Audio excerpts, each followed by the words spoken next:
So let's deal with steel right now. The president has reportedly sat in the Oval Office and said, I want tariffs. Why is he not getting the tariffs, Secretary Ross? Why is no one around him delivering the tariffs that he wants to see? Well, you're talking about rumors of what went on in the White House, so I'm not really going to comment on those. But on steel, he has announced publicly that he wants that 232 report delayed until we get through the tax thing, because we don't want to interfere with the legislative agenda.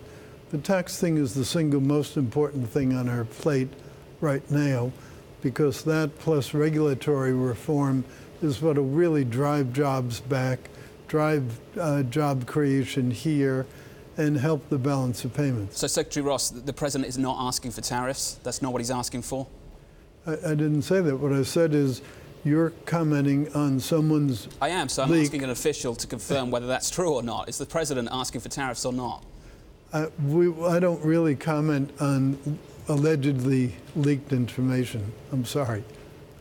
But aside from that, forget whatever reports, what kind of tariffs would be acceptable to the White House? Well, the report hasn't been formally issued, and the report will provide the president with some options. So once he's had a chance to digest the report, then we'll know exactly what it is he comes up with. So we are talking with Wilbur Ross, Secretary of Commerce for Bloomberg Radio and Television. Let's talk about all those proceedings that seem to be pending at the moment. It's not just the 232. There's a 301. There are various proceedings that we, frankly, have been expecting some action on before this. Now, we may have been mistaken, but should we wait until tax reform is actually enacted before we see progress on any of those matters? Well, on 232, the policy decision has been made to postpone that until the tax bill. The 301 is a different kind of a thing. It's easier from the congressional relations point of view to deal with the intellectual property issue than to deal with the steel issues. So I wouldn't put that in the same category. But that's in the early stages. Remember, the president just directed it. And IPR, while it's a huge and hugely important issue, it's also very, very complex. And especially what's complex is figuring out what remedies. So let's move to NAFTA for a second. What percentage do you want to see from the rules of origin? What would you be happy with? What percentage of? The rules of origin, what percentage would you be happy with? Well, it's more complicated than that. It's the definition of the products as well. One of the problems with the existing rules of origin, take it on autos, for example, they listed exact parts to which the percentages applied. Now, at the time, that sounded like a very good, very precise thing. Problem is, automotive technology has moved on. So a lot of those parts aren't even used anymore.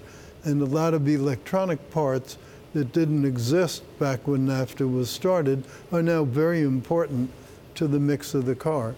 And so you've seen in the editorial front that I had in the Washington Post today, the U.S. content has gone down quite appreciably, and the non-Mexican, non-U.S., non-Canada component, namely China and the rest of Asia, has gone up quite considerably. Here's what I just don't understand, because you mentioned that taxes are obviously front and center to the agenda for growth and everything. Okay, so then you're an automaker in the U.S. and you get a tax rate that's better and you're happy about that. But then on the flip side, you're going to have to make more products in the U.S. with U.S.-made steel, and that winds up hurting your margins and hurting your earnings. Like, I don't understand how you square those two things. Well, they're not precise trade-offs as such. But U.S. industry encompasses a lot more than just the U.S. automakers. That's number one. We think that if we get the kind of tax relief that we want, and we get another 1% increase in the growth rate of the GDP, that adds $10 trillion to the economy over 10 years, adds $3 trillion to the federal tax revenues. Those are staggering numbers. That dwarfs anything one could do with trade.